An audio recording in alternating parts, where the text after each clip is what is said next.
manage the whole flow around the car. The flow is ours. The engine produces the power. We give the force.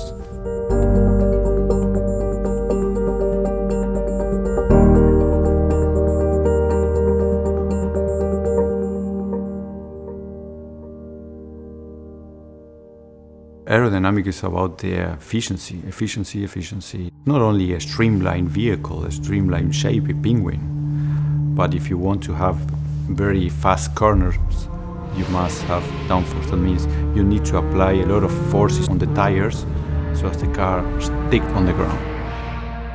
So aerodynamics is the control of the flow, not only around the vehicle but through the vehicle, to have the right amount of downforce with the lowest resistance of the air. And this must be optimized to the edge.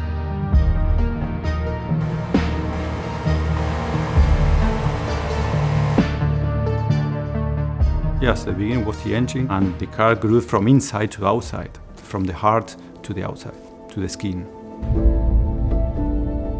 At the beginning, the skin was a sculpture, and we needed to make this sculpture into functional sculpture. The target is to find the shape of the car that is able to fulfill 3 requirements. That means 3 different vehicles in one. One is a street legal car. It's complex enough. But this street legal car must transform itself into a race car. And these race cars had even 2 phases. There is the full race car and the DRS mode. And to find one shape that fulfills 3 requirements is a transformer. You have one car, but from an aero point of view, 3. We have seen the efficiency of the car. That means the drag versus the downforce. And we needed to produce most downforce at the front. It was a must.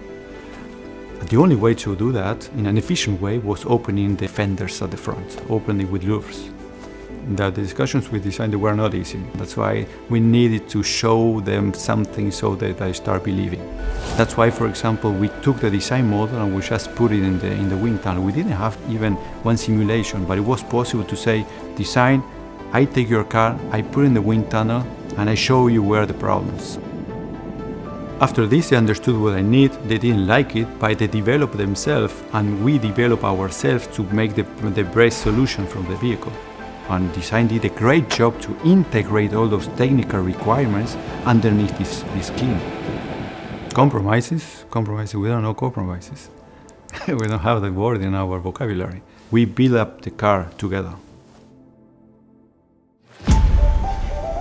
With very few aerodynamic features, we produce massive downforce and massive increase of performance. With very few. With small flaps on the underbody, with the loops on the fenders, and of course with the wing on the rear. With that combination of factors, with that combination of features and the right shape of the car that works together with the underbody, I think that's the biggest accomplishment.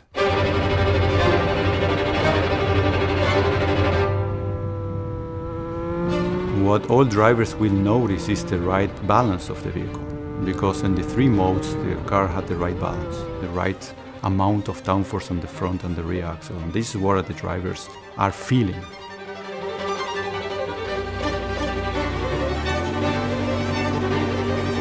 There's a real connection between this car and Formula 1.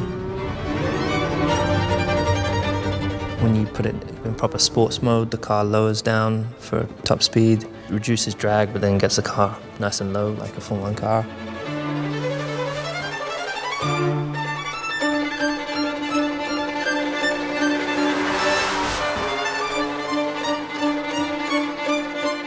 It has DRS, so you really get the power that you would have on the race car. And the way it hugs the road is far greater than any other road car that I've experienced. So this feels like a real race car, but it's going to be for the road. So people who are driving this on the road and have the most fun ever.